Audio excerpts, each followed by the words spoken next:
Hello everyone and welcome to weekend reviews. ഈ വീഡിയോയിൽ Captain America brave new വേൾഡിന്റെ plot എക്സ്പ്ലനേഷനും എൻഡിങ്ങും ഒക്കെ ആയിരിക്കും ഡിസ്കസ് ചെയ്യുന്നത്. ഈ സിനിമയുടെ കംപ്ലീറ്റ് ഇവന്റ്സും ഡിസ്കസ് ചെയ്യുന്നത് കൊണ്ട് ഞാൻ ഒരു സ്പോയിലർ വാർണിംഗ് തരികയാണ്. അതുപോലെ തന്നെ ഈ സിനിമ കാണുന്നതിന് മുമ്പ് അറിഞ്ഞിരിക്കേണ്ട കാര്യങ്ങൾ എന്തൊക്കെയാണ്, ഈ സിനിമയുടെ റിവ്യൂ എന്നിങ്ങനെയുള്ള വീഡിയോസും ഞാൻ ചാനലിൽ പോസ്റ്റ് ചെയ്തിട്ടുണ്ട്. അതിന്റെ ലിങ്കുകൾ ഞാൻ ഡിസ്ക്രിപ്ഷനിൽ കൊടുക്കാം. സോ വീഡിയോയിലേക്ക് കടക്കുന്നതിന് മുമ്പ് എന്റെ ചാനൽ നിങ്ങൾ ആദ്യമായിട്ടാണ് വരുന്നതെങ്കിൽ ദയവായി like and subscribe to weekend reviews. Wait for it.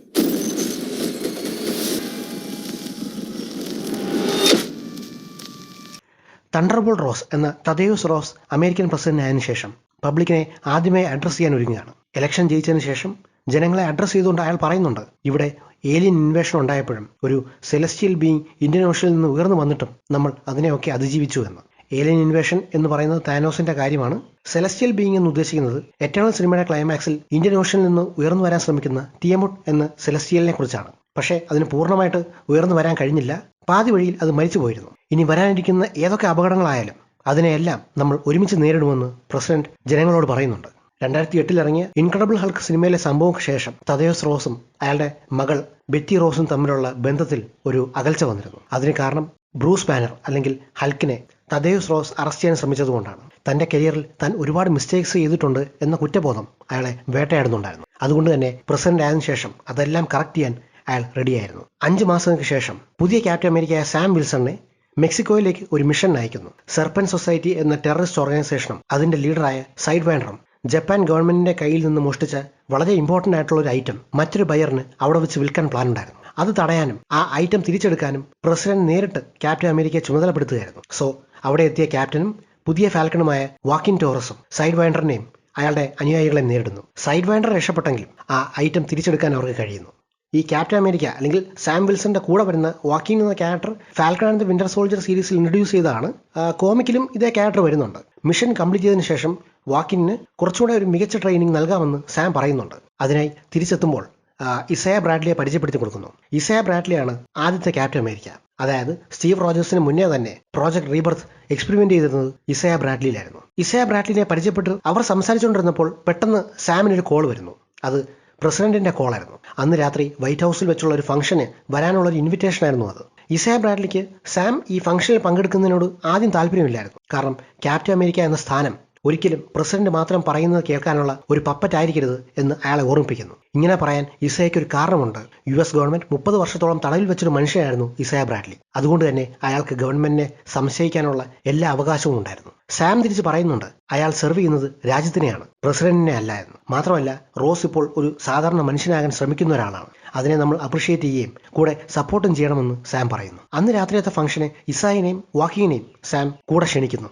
Our white ഹൗസിലെത്തിയപ്പോൾ president rose സാമിനെ ഒറ്റയ്ക്ക് കാണണമെന്ന് പറയുന്നു. പ്രസിഡന്റ് സാമിനെ കാണുമ്പോൾ ആദ്യം പറയുന്നത് താൻ അവഞ്ചേഴ്സ് വീണ്ടും റീസ്റ്റാർട്ട് ചെയ്യാനുള്ള പ്ലാനുകൾ സ്റ്റാർട്ട് ചെയ്യണമെന്നാണ്. അപ്പോൾ സാം ഓർമ്മിപ്പിക്കുന്നുണ്ട് പണ്ട് ജനറൽ റോസ് സൊക്കോവിയ അക്കോർഡ്സുമായി അവഞ്ചേഴ്സിനെ കാണാമെന്ന കാര്യം. സിവിൽ വാർ സിനിമയിൽ സൊക്കോവിയ അക്കോർഡ്സ് ഒപ്പിടുന്നതോടെയാണല്ലോ അവഞ്ചേഴ്സ് സ്പ്ലിറ്റ് ആകുന്നതും അതിൽ ചിലർ ജയിലിലാകുന്നതും ഒക്കെ.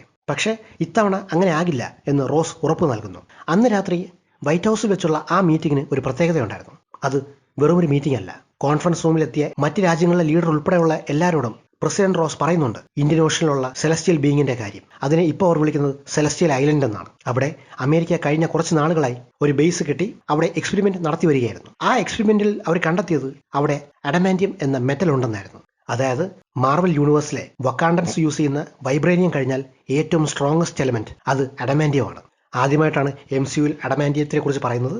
അഡമാന്റിയം കണ്ടുപിടിച്ച് കഴിഞ്ഞാൽ അത് പ്രോജക്ട് എക്സിലേക്ക് ലീഡ് ചെയ്യും. പ്രോജക്ട് എക്സ് ലീഡ് ചെയ്യുന്നത് എക്സ്പെനിലേക്കുമാണ്. ലോകത്തെ ഏറ്റവും വിലപിടിപ്പുള്ള ഈ എലമെന്റ് കൈക്കലാക്കാൻ അമേരിക്കയും ജപ്പാനും ഒരുപോലെ ശ്രമിക്കുന്നുണ്ട്.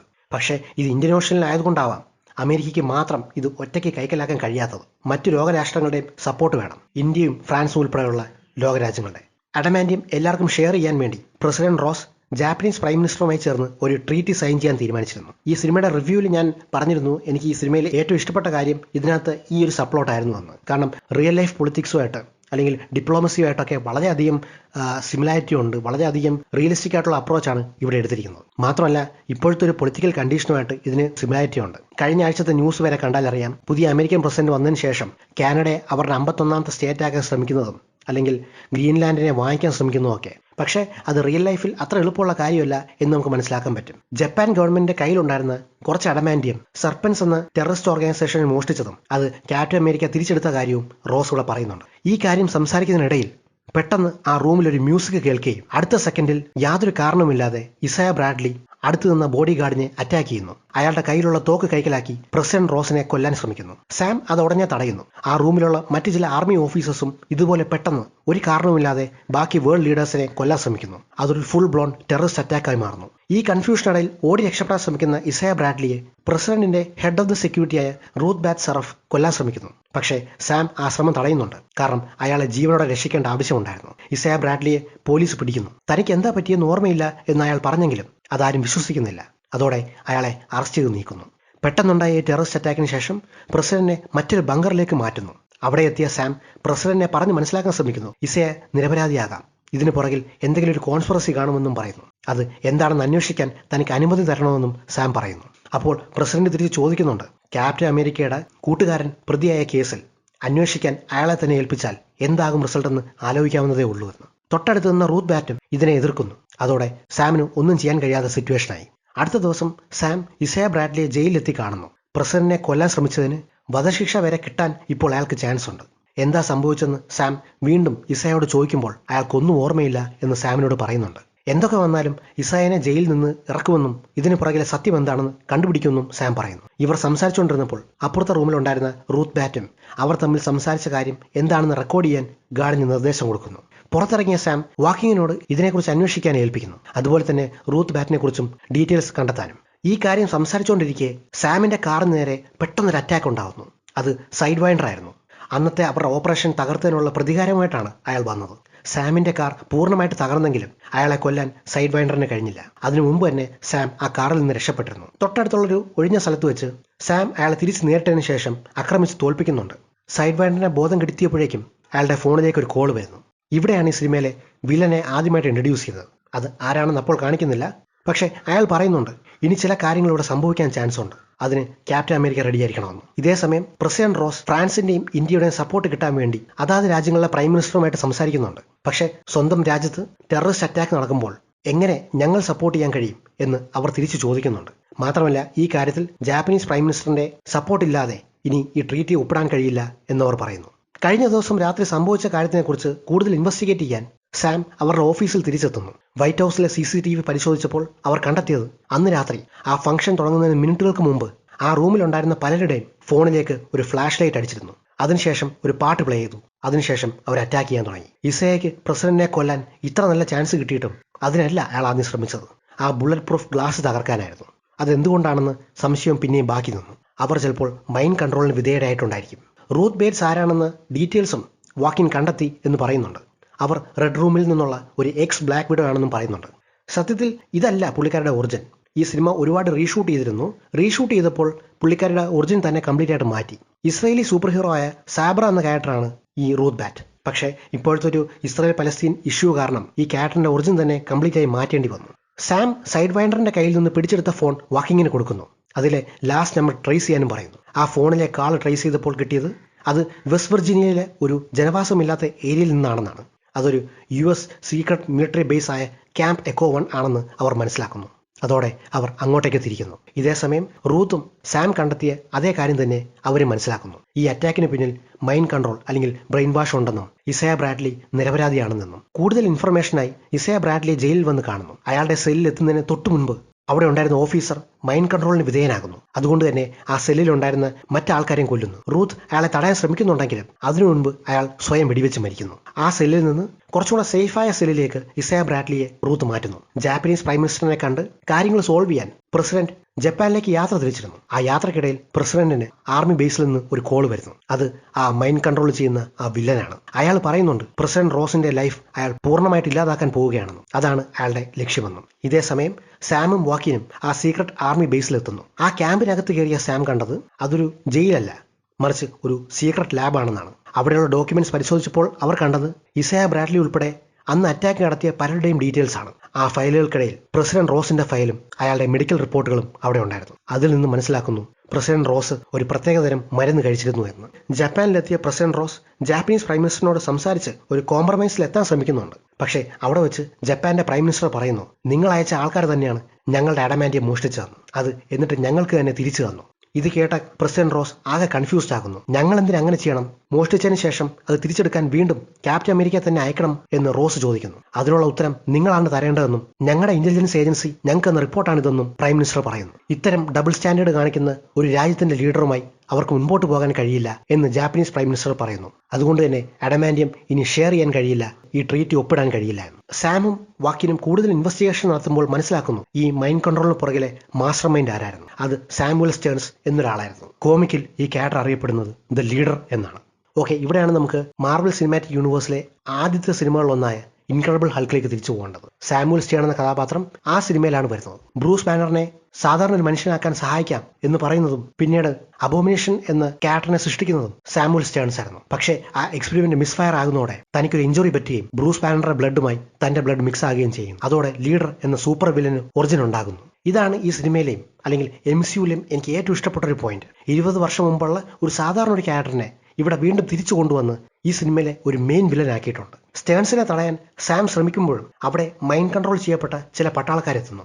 അവരെ സാമും വാക്കിനും നേരിടേണ്ടി വരുന്നു. അവരെ നേരിടുന്നതിനിടയിൽ സ്റ്റേൺ അവിടുന്ന് രക്ഷപ്പെടുന്നു. ഒന്നിനു പുറകെ ഒന്നായി വീണ്ടും പട്ടാളക്കാരെത്തുന്നുണ്ട്. പക്ഷേ അപ്പോഴേക്കും റൂത്ത് ബെയ്റ്റ്സും അവിടെ എത്തുന്നു. അങ്ങനെ ഇവർ 3 പേരും ചേർന്ന് എല്ലാ മൈൻഡ് കൺട്രോൾ ചെയ്യപ്പെട്ട പട്ടാളക്കാരെയും നേരിടുന്നു. ഇതേസമയം ജപ്പാന്റെ നേവി സെലസ്റ്റിയൽ ലൈനിലേക്ക് നീങ്ങി തുടങ്ങി എന്ന് പ്രസിഡന്റ് റോസിനെ കൂടെയുള്ളവർ അറിയിക്കുന്നു. അവരുടെ എയർഫോഴ്സിനെയും നേവി ട്രൂപ്പുകളെയും അങ്ങോട്ടേക്ക് അയക്കാൻ പ്രസിഡന്റ് റോസും ഉത്തരവിടുന്നു. ഈ തീരുമാനം ഒരു പൊളിറ്റിക്കൽ ടെൻഷനും അതുവഴി ഒരു യുദ്ധത്തിന് വഴിയൊരുക്കാൻ ചാൻസ് ഉണ്ടെന്ന് കൂടെയുള്ളവർ അറിയിച്ചിട്ടും അയാളുടെ തീരുമാനത്തിൽ ഒരു മാറ്റവുമില്ലായിരുന്നു. സെലസ്റ്റിയൽ ഐലൻഡിലുള്ള അഡമാന്റിയം ആരെങ്കിലും പിടിച്ചെടുക്കുന്നുണ്ടെങ്കിൽ അത് അമേരിക്ക മാത്രമായിരിക്കും എന്നയാൾ ഓർമ്മിപ്പിക്കുന്നു. സാമുവൽ സ്റ്റേൺസിനെ കുറിച്ചും അയാളുടെ പ്ലാനിനെ കുറിച്ചും കൂടുതൽ അറിയാൻ കഴിയുന്നത് സൈഡ് വൈൻഡറിനായിരിക്കും എന്നവർ മനസ്സിലാക്കുന്നു. സോ അയാളെ തടവിൽ വെച്ചിരിക്കുന്ന മിലിറ്ററി ബേസിലേക്ക് സാം എത്തുന്നു. സൈഡ് വൈൻഡർ പറയുന്നുണ്ട് ബ്രൂസ് ബാനറിന്റെ ബ്ലഡ് അയാളുടെ ദേഹത്ത് വീണെങ്കിലും ബ്രൂസ് ബാനറെ ശക്തിയാകെ കിട്ടിയില്ല, പകരം ബ്രെയിൻ പവർ ആണ് കൂടുതൽ കിട്ടിയതെന്ന്. സാമുവൽ സ്റ്റേൺസിനെ റോസ് തന്റെ പൊളിറ്റിക്കൽ ആവശ്യങ്ങൾക്കായി ഉപയോഗിക്കുകയായിരുന്നു എന്ന് അയാൾ പറയുന്നു. സൂപ്പർ ഇന്റലിജന്റ് ആയ അയാളുടെ മാസ്റ്റർ മൈൻഡ് ആയിരുന്നു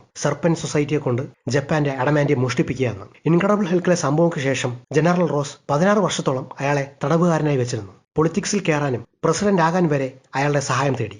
പ്രസിഡന്റ് ആയതിനു ശേഷം തന്നെ റിലീസ് ചെയ്യാം എന്ന് ഉറപ്പിലായിരുന്നു അതല്ല. പക്ഷേ ആ വാക്ക് റോസ് തെറ്റിച്ചു. ഇപ്പോൾ അതിന് പ്രതികാരം തീർക്കാനാണ് അയാൾ ഇറങ്ങിയിരിക്കുന്നത്. ജപ്പാനെയും അമേരിക്കയും പറഞ്ഞു തെറ്റിച്ചതും റോസിനെ മറ്റെല്ലാവരുടെയും ശത്രുവാക്കിയതും അയാൾ തന്നെയായിരുന്നു. പ്രസിഡന്റ് റോസിന്റെ റെപ്യൂട്ടേഷൻ തകർക്കുക എന്നത് മാത്രമാണ് അയാളുടെ ഉദ്ദേശം. അവിടെ തിരിച്ചെത്തിയ സാം ബാക്കിയുള്ളവരോട് പറയുന്നുണ്ട് പ്രസിഡന്റിനെ ഉടനെ തന്നെ കാണേണ്ട ആവശ്യമുണ്ടെന്ന്. അപ്പോഴാണ് അവർക്ക് വിവരം കിട്ടുന്നത് പ്രസിഡന്റ് ഓൾറെഡി ഇന്ത്യൻ ഓഷനിലേക്ക് ട്രൂപ്പുമായി തിരിച്ചു എന്ന്. ഉടനെ തന്നെ അത് തടയാനായി സെലസ്റ്റിയൽ ഐലൻഡിലേക്ക് അവരും തിരിക്കുന്നു. അങ്ങനെ സെലസ്റ്റിയൽ ഐലൻഡിൽ എത്തിയപ്പോഴേക്കും യുദ്ധത്തിന്റെ ടെൻഷൻ ഓൾറെഡി തുടങ്ങിയിരുന്നു. പ്രസിഡന്റുള്ള ഷിപ്പിലെത്തിയ സാം അയാളെ നേരിട്ട് കാണാൻ ശ്രമിക്കുന്നു. ഇതേസമയം ഒളിവിലുള്ള സാമുവൽ സ്റ്റേൺ അമേരിക്കൻ എയർഫോഴ്സിലുള്ള ഒരു അഡ്മിറലിന്റെ വീട്ടിലെത്തിയിരുന്നു. അഡ്മിറലിനെ കൊന്ന ശേഷം അയാളുടെ കയ്യിലെ ഒരു വയർലെസ് സെറ്റിലൂടെ മൈൻഡ് കൺട്രോൾ ചെയ്യാനുള്ള സിഗ്നൽസ് പുറത്തു വിടുന്നുണ്ടായിരുന്നു. അതോടെ ആകാശത്ത് റൗണ്ട് ചെയ്തുകൊണ്ടിരുന്ന എയർഫോഴ്സ് ജെറ്റുകളിൽ ഒന്നിൽ പൈലറ്റിനെ മൈൻഡ് കൺട്രോൾ ചെയ്യപ്പെട്ട് കഴിഞ്ഞിരുന്നു. അതോടെ അവരുടെ റൂട്ടിൽ നിന്ന് മാറി സഞ്ചരിക്കാൻ തുടങ്ങുന്നു. സാം പ്രസിഡന്റിനെ പറഞ്ഞ് മനസ്സിലാക്കാൻ ശ്രമിക്കുന്നു. സർപ്പൻസിന് അഡമാന്റിയം മോഷ്ടിക്കാൻ കോൺട്രാക്ട് കൊടുത്തതും വൈറ്റ് ഹൗസ് അറ്റാക്ക് നടത്തിയതും എല്ലാം സ്റ്റേൺ തന്നെയായിരുന്നു. ഈ ഒരു പോയിന്റിൽ എത്തിക്കാൻ വേണ്ടി അയാൾ മനഃപൂർവ്വം ചെയ്തതാണ് ഇതൊക്കെ. അത് ജയിലിൽ ഇരുന്നുകൊണ്ട് അയാൾക്ക് എങ്ങനെ സാധിക്കും എന്ന് പ്രസിഡന്റ് തിരിച്ച് ചോദിക്കുന്നുണ്ട്. അത് മൈൻഡ് കൺട്രോളിലൂടെയാണെന്നും സാം പറയുന്നു. പലരും അയാളുടെ ലിസ്റ്റിലുണ്ട്, പ്രസിഡന്റ് ഉൾപ്പെടെ. ഇതിന് തെളിവായി പ്രസിഡന്റ് റോസിന്റെ മെഡിക്കൽ റിപ്പോർട്ട് സാം എടുത്ത് കാണിക്കുന്നു. പ്രസിഡന്റ് റോസിന്റെ ബ്ലഡ് ടെസ്റ്റും മെഡിക്കൽ റിപ്പോർട്ടും എങ്ങനെ അയാൾക്ക് കിട്ടി, അയാളും സ്റ്റേണും തമ്മിലുള്ള ബന്ധം എന്താണെന്ന് സാം വീണ്ടും വീണ്ടും ചോദിക്കുന്നു. വേറെ നിവൃത്തിയില്ലാതെ വന്നപ്പോൾ പ്രസിഡന്റ് റോസിന് അത് പറയേണ്ടി വരുന്നു. അയാൾക്ക് ഹാർട്ട് ഫെയിലിയർ സംഭവിച്ചുകൊണ്ടിരിക്കുകയാണെന്നും സ്റ്റേണിന് മാത്രമാണ് അയാളെ രക്ഷിക്കാൻ കഴിഞ്ഞതെന്നും പറയുന്നു. അയാൾ തനിക്ക് വേണ്ടി ഉണ്ടാക്കിയ പിൽസ് കാരണമാണ് ഇപ്പോഴും ജീവൻ നിലനിർത്താൻ കഴിയുന്നതെന്ന് അയാൾ പറയുന്നു. മൈൻഡ് കൺട്രോൾ ചെയ്യപ്പെട്ട അമേരിക്കൻ പൈലറ്റ് സ്റ്റേൺസിന്റെ നിർദ്ദേശപ്രകാരം ജാപ്പനീസ് ഷിപ്പിന് നേരെ അടുക്കുന്നു. അപ്പോഴേക്കും ഒരാൾ റൂമിലേക്ക് വന്ന് പ്രസിഡന്റിനോട് പറയുന്നു ഒരു പൈലറ്റ് ജാപ്പനീസ് ട്രൂപ്പിന് നേരെ മിസൈൽ വിട്ടുവെന്ന്. അവരെ കോൺടാക്ട് ചെയ്യാൻ ശ്രമിച്ചിട്ട് തിരിച്ച് റെസ്പോൺസ് കിട്ടുന്നില്ല എന്ന്. ഈ പൈലറ്റുകളെ ഇമ്മീഡിയറ്റ് ആയി താഴെ ഇറക്കാൻ സാമിനെ പ്രസിഡന്റ് ചുമതലപ്പെടുത്തുന്നു. അങ്ങനെ സാമും വാക്കീനും ഈ ജെറ്റുകളെ ചേസ് ചെയ്യുന്നു. വാക്കിംഗ് ജാപ്പനീസ് ഫൈറ്റർ ജെറ്റുകളുടെ അടുത്തേക്ക് നീങ്ങുന്നു. അവരോട് തിരിച്ചു പോകാൻ പറയുന്നുണ്ട്. പക്ഷേ അവരെ അറ്റാക്ക് ചെയ്യാൻ വന്നവരാണ് അവർ തെറ്റിദ്ധരിക്കുന്നു. സാം ഇതേസമയം അമേരിക്കൻ ജെറ്റുകളെ തടയാൻ ശ്രമിക്കുന്നുണ്ട്. അപ്പോഴേക്കും ജപ്പാൻ അമേരിക്കൻ ഷിപ്പിന് നേരെ ഒരു മിസൈൽ വിട്ട് കഴിഞ്ഞിരുന്നു. പ്രസിഡന്റ് റോസ് ജാപ്പനീസ് പ്രൈം മിനിസ്റ്ററിനെ കാര്യങ്ങൾ പറഞ്ഞ് മനസ്സിലാക്കാൻ ശ്രമിക്കുന്നുണ്ട്. പക്ഷേ റോസ് പറയുന്ന ന്യായങ്ങൾ കേൾക്കാൻ അയാൾ തയ്യാറായിരുന്നില്ല. അപ്പോഴേക്കും പ്രസിഡന്റിന്റെ വയർലെസ് സെറ്റ് സ്റ്റേൺസ് ഹാക്ക് ചെയ്തിരുന്നു. അയാളെ ഇമോഷണലി മാനിപ്പുലേറ്റ് ചെയ്യാനും ശ്രമിക്കുന്നു. ഈ ഒരു സിറ്റുവേഷൻ തനിക്ക് താങ്ങാവുന്നതിനപ്പുറമാണെന്നും അയാളെ പറഞ്ഞ് ട്രിഗർ ചെയ്യാൻ ശ്രമിക്കുന്നു. അങ്ങനെ പറഞ്ഞ് മാനസികമായി തളർത്തിയാൽ പ്രസിഡന്റിന്റെ ടെമ്പർ നഷ്ടപ്പെടും. ടെമ്പർ നഷ്ടപ്പെട്ടാൽ മറ്റൊരു വലിയ കാര്യത്തിലേക്ക് നീങ്ങാൻ ചാൻസ് ഉണ്ട്. അമേരിക്കയുടെ രണ്ടാമത്തെ ജെറ്റ് ജാപ്പനീസ് ഷിപ്പിന് നേരെ നീങ്ങിയപ്പോൾ സാം അതിന് പുറകെ പോകുന്നു. അതിൽ നിന്നുള്ള മിസൈലുകൾ ഡയറക്റ്റായി അയാളെ ഹിറ്റ് ചെയ്തിട്ടും യാതൊരു കുഴപ്പവും വരാത്തത് സാം വക്കാണ്ടൻസ് കൊടുത്ത സൂട്ട് ഉപയോഗിച്ചതുകൊണ്ടാണ്. വക്കാണ്ടൻസിന്റെ സൂട്ട് ബ്ലാക്ക് പാന്തറിലെ പോലെ തന്നെ കൈനറ്റിക് എനർജി പിടിച്ചെടുക്കാൻ കഴിയുന്ന സൂട്ടാണ്. പക്ഷേ വാക്കിങ്ങിന്റെ സൂട്ടിന് ഈ ഒരു അപ്ഗ്രേഡ് ഇല്ലായിരുന്നു. അതുകൊണ്ട് തന്നെ ഒരു മിസൈൽ തടയാൻ ശ്രമിക്കുന്നതിനിടയിൽ അതിന്റെ എക്സ്പ്ലോഷനിൽ അയാൾക്ക് പരിക്ക് പറ്റി താഴേക്ക് വീഴുന്നു. അവസാനത്തെ ഫൈറ്റർ ജെറ്റിലേക്ക് എത്തിയ സാം അതിലെ പൈലറ്റിനെ ഇജക്ട് ചെയ്ത ശേഷം അത് തടയാൻ ശ്രമിക്കുന്നു. അങ്ങനെ ജാപ്പനീസ് ഷിപ്പിൽ ഇടിക്കുന്നതിന് തൊട്ടു മുൻപ് അത് തടയുകയും ചെയ്യുന്നു. അതോടെ ക്യാപ്റ്റൻ അമേരിക്കയുടെ സഹായത്തോടെ ജാപ്പനീസ് ഷിപ്പ് അപകടത്തിൽ നിന്ന് രക്ഷപ്പെടുന്നു. ജപ്പാന് മനസ്സിലാകുന്നു അമേരിക്ക പറയുന്നത് സത്യമാണെന്ന്. ഇതിനുശേഷം എമർജൻസി സർജറിക്ക് വാക്കിനെ വിധേയനാക്കുന്നു. പുറത്ത് സാം വെയിറ്റ് ചെയ്തപ്പോൾ അവിടേക്ക് അയാളെ കാണാൻ മറ്റൊരാളെത്തുന്നു. അത് ബക്കിയായിരുന്നു. ഇത്രയും സംഭവങ്ങൾ നടന്നിട്ടും എന്തുകൊണ്ട് ബക്കി വന്നില്ല എന്നൊരു ക്വസ്റ്റ്യൻ അവിടെ ഉണ്ടായിരുന്നു. അതിനുള്ള ഉത്തരമാണ് ഇവിടെ തരുന്നത്. ബക്കി വരാത്തതിനുള്ള കാരണം അയാളിപ്പോൾ ഇലക്ഷന് മത്സരിക്കുന്ന ഒരു കോൺഗ്രസ്മാൻ ആയതുകൊണ്ടാണ്. ഇതെങ്ങനെ സംഭവിച്ചു എന്നുള്ളത് ഇതിനകത്ത് എക്സ്പ്ലെയിൻ ചെയ്യുന്നില്ല. ചിലപ്പോൾ വരാനിരിക്കുന്ന തണ്ടർബോൾട്ട് സിനിമയിൽ ഒരു എക്സ്പ്ലനേഷൻ തരുമായിരിക്കും. സത്യം പറഞ്ഞാൽ ഇവരുടെ ഒരു ടീമപ്പ് ഈ സിനിമയിൽ ഭയങ്കരമായിട്ട് മിസ് ചെയ്യുന്നുണ്ടായിരുന്നു. സാം പറയുന്നുണ്ട് സ്റ്റീവ് റോജേഴ്സിനെ പോലെ താനും സൂപ്പർ ഹീറോ സെറം എടുത്തിരുന്നെങ്കിൽ കാര്യങ്ങൾ കുറച്ചുകൂടി എളുപ്പമായേനെ എന്ന്. ക്യാപ്റ്റൻ അമേരിക്ക എന്ന സ്ഥാനം എത്ര വലിയ ഭാരമാണെന്നും അല്ലെങ്കിൽ എത്ര വലിയ റെസ്പോൺസിബിലിറ്റി ആണെന്നും ഇപ്പോഴാണ് താൻ മനസ്സിലാക്കുന്നതെന്നും പറയുന്നു. അപ്പോൾ ബക്കി സാമിനെ ഓർമ്മിപ്പിക്കുന്നുണ്ട് എന്തുകൊണ്ട് ക്യാപ്റ്റൻ അമേരിക്കയുടെ സ്ഥാനം അയാൾക്ക് തന്നെ സ്റ്റീവ് റോജേഴ്സ് നൽകി എന്നുള്ളത്. സാമിലെ കഴിവും ആത്മാർത്ഥതയും കണ്ടതുകൊണ്ട് തന്നെയാണ് സ്റ്റീവ് റോജേഴ്സ് തന്റെ പിൻഗാമിയായി അയാളെ പ്രഖ്യാപിച്ചത്. ഈ സീൻ ആക്ച്വലി ഓഡിയൻസിനോട് സംസാരിക്കുന്ന പോലെയാണ് എനിക്ക് ഫീൽ ചെയ്തത്. കാരണം സാമിന് ഒരിക്കലും സ്റ്റീവ് റോജേഴ്സ് ആകാൻ കഴിയില്ല, പക്ഷേ അയാൾക്ക് ക്യാപ്റ്റൻ അമേരിക്ക ആകാൻ കഴിയും. സെലസ്റ്റിയൽ ഐലൻഡിലെ സംഭവത്തിന് ശേഷം തിരിച്ച് അമേരിക്കയിലെത്തിയ പ്രസിഡന്റ് അയാളെ മകളെ വിളിച്ച് സംസാരിക്കാൻ ശ്രമിക്കുന്നു. മകളുമായിട്ടുള്ള റിലേഷൻ പഴയതുപോലെ പുതുക്കാനും ശ്രമിക്കുന്നു. ജപ്പാനുമായിട്ടുള്ള പൊളിറ്റിക്കൽ ടെൻഷൻ ഒഴിവാക്കിയെങ്കിലും അതിനുള്ള എക്സ്പ്ലനേഷൻ നൽകാനായി പ്രസിഡന്റ് ഒരു പ്രസ് കോൺഫറൻസ് വിളിച്ചിരുന്നു. ഇതേസമയം ഹോസ്പിറ്റലിന് പുറത്തിരുന്ന സാമിന്റെ മുന്നിലേക്ക് സ്റ്റേൺസ് എത്തുന്നു. തന്റെ പ്ലാനുകൾ പൊളിഞ്ഞെങ്കിലും റോസിനെ വെറുതെ വിടാൻ തനിക്ക് കഴിയില്ല. അതിനായി അവസാനമായി ഒരു പ്ലാൻ കൂടെ തനിക്കുണ്ടെന്ന് പറയുന്നു. പ്രസിഡന്റിന്റെ പ്രസ് കോൺഫറൻസ് നടക്കുന്ന സ്ഥലത്തെ സ്പീക്കറുകൾ അയാൾ ഓൾറെഡി ഹാക്ക് ചെയ്തിരുന്നു. അതുകൊണ്ട് തന്നെ ഓൾറെഡി പ്രസ് ചോദിക്കുന്ന ചോദ്യങ്ങൾക്ക് ഉത്തരം നൽകാൻ ബുദ്ധിമുട്ടിയിരുന്നതിന്റെ ഇടയിൽ സ്റ്റേൺസ് പ്രസിഡന്റിനെ ട്രിഗർ ചെയ്യാൻ ശ്രമിച്ചിരുന്നു. അജിറ്റേറ്റഡ് ആകുന്ന പ്രസിഡന്റിനെ തടയാൻ കൂടെയുള്ള ബോഡി ഗാർഡ്സ് ശ്രമിക്കുന്നുണ്ടെങ്കിലും റോസ് പിന്മാറാൻ തയ്യാറായില്ല. അയാളുടെ ടെമ്പർ നഷ്ടപ്പെട്ടതോടെ വർഷങ്ങളായി സ്റ്റേൺസ് നൽകിയ ആ മരുന്നിന്റെ റിയാക്ഷൻ ട്രിഗർ ചെയ്യാൻ തുടങ്ങുന്നു. അതോടെ പ്രസിഡന്റ് റോസ് റെഡ് ഹൾക്കായി മാറുന്നു. ഇത് കണ്ട് പാനിക്കായ എല്ലാവരും ഓടി മാറാൻ ശ്രമിക്കുന്നു. റോസിന് ഇതിനോടകം തന്നെ പൂർണ്ണമായിട്ട് കൺട്രോൾ നഷ്ടപ്പെട്ടിരുന്നു. അപ്പോഴേക്കും ക്യാപ്റ്റൻ അമേരിക്ക അവിടെ എത്തുന്നു. അങ്ങനെ റെഡ് ഹൾക്കും ക്യാപ്റ്റൻ അമേരിക്കയും നേർക്കുനേർ ഏറ്റുമുട്ടുന്നു. ആളപായം ഒഴിവാക്കാൻ ക്യാപ്റ്റൻ ഹൾക്കിനെ ഡിസ്ട്രാക്ട് ചെയ്ത് മറ്റൊരു ഒഴിഞ്ഞ സ്ഥലത്തേക്ക് എത്തിക്കാൻ ശ്രമിക്കുന്നു. അവിടെ എത്തിയതും അവർ വീണ്ടും ഭയങ്കരമായിട്ട് ഏറ്റുമുട്ടുന്നു. ഹൾക്കിനെ ഒരു രീതിയിലും തോൽപ്പിക്കാൻ കഴിയില്ല എന്ന പോയിന്റിൽ അയാളുടെ എല്ലാ പഞ്ചും ക്യാപ്റ്റന്റെ വക്കാണ്ട സൂട്ട് വെച്ച് തടയാൻ മാത്രമേ കഴിയുന്നുള്ളൂ. ബിൽഡ് ചെയ്ത് വെച്ച എനർജി തിരിച്ച് യൂസ് ചെയ്തതോടെ അവിടെ ഒരു വലിയൊരു എക്സ്പ്ലോഷൻ ഉണ്ടാകുന്നു. എക്സ്പ്ലോഷൻ സംഭവിച്ച് കുറച്ചു നേരം കഴിഞ്ഞ് അവിടെ മിലിറ്ററി എത്തുന്നു. ഹൾക്കിന് ബോധം വരില്ല എന്നാണ് എല്ലാവരും വിചാരിച്ചത്. പക്ഷേ അയാൾക്ക് സാരമായിട്ട് ഒരു പരിക്കും പറ്റിയില്ല. ഇതിനോടകം തന്നെ എല്ലാവർക്കും മനസ്സിലായി കഴിഞ്ഞു ഹൾക്കിനെ തോൽപ്പിക്കാൻ ക്യാപ്റ്റന് കഴിയില്ല എന്ന്. അത് ചിലപ്പോൾ ഒറിജിനൽ ഹൾക്കിന് മാത്രമേ കഴിയൂ. ക്യാപ്റ്റൻ ഹൾക്കിനെ ഫേസ് ചെയ്തുകൊണ്ട് പറയുന്നുണ്ട് ഈ സെക്കൻഡിൽ വേണമെങ്കിൽ തന്നെ അയാൾക്ക് കൊല്ലാൻ പറ്റും.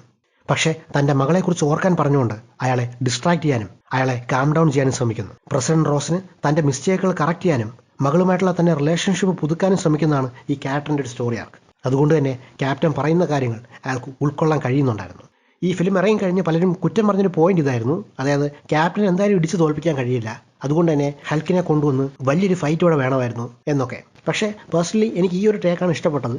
മറ്റ് ഹൾക്ക് സിനിമകളും കണ്ടാൽ നമുക്കറിയാം അവിടെയും ആ ബ്രൂട്ട് ഫോഴ്സ് ആയിട്ടുള്ള ആ ക്യാരക്ടറിനെ കാം ഡൗൺ ചെയ്യാൻ കഴിയും എന്ന് കാണിക്കുന്നുണ്ട്. കാം ഡൗൺ ചെയ്തപ്പോൾ തന്റെ പഴയ രൂപത്തിലേക്ക് വന്ന് പ്രസിഡന്റ് റോസ് താഴെ വീഴുന്നു. അയാളെ അതോടെ മെഡിക്കൽ ടീം കൊണ്ടുപോകുന്നു. ഇതിനുശേഷം ക്യാപ്റ്റൻ അമേരിക്ക ജയിലിലെത്തി ഇസയ ബ്രാഡ്ലിയെ മോചിപ്പിക്കുന്നു. അതിനുശേഷം ഹോസ്പിറ്റലിലെത്തി വാക്കിനെ കാണുന്നു. അയാൾക്ക് വക്കാണ്ടൻസിന്റെ ഒരു സൂട്ട് കൊടുക്കാമെന്നും അതുപോലെ തന്നെ അവഞ്ചേഴ്സിൽ ഒരു പൊസിഷൻ നൽകാമെന്നും വാക്കിൻ ഉറപ്പ് കൊടുക്കുന്നു. റോഗായിട്ടുള്ള സൂപ്പർ ഹീറോസ് അല്ലെങ്കിൽ വില്ലന്മാരെയൊക്കെ പാർപ്പിക്കുന്ന റാഫ്റ്റ് എന്നറിയപ്പെടുന്ന ജയിലിൽ സാം റോസിനെ കാണാൻ വരുന്നു. താൻ ഇവിടെ സേഫ് ആണെന്നും ഇതാണ് നല്ലതെന്നും റോസ് പറയുന്നുണ്ട്. സാമിനോടൊപ്പം റോസിനെ കാണാൻ റോസിന്റെ മകളായ ബെറ്റിയും അവിടെ വന്നിരുന്നു. അതോടെ അവർ തമ്മിലുള്ള പ്രശ്നങ്ങൾ അവിടെ സോൾവ് ആവുന്നു എന്ന് കാണിക്കുന്നു. ഈ സിനിമയിലാകെ ഒരു പോസ്റ്റ് ക്രെഡിറ്റ് സീൻ മാത്രമേ ഉള്ളൂ.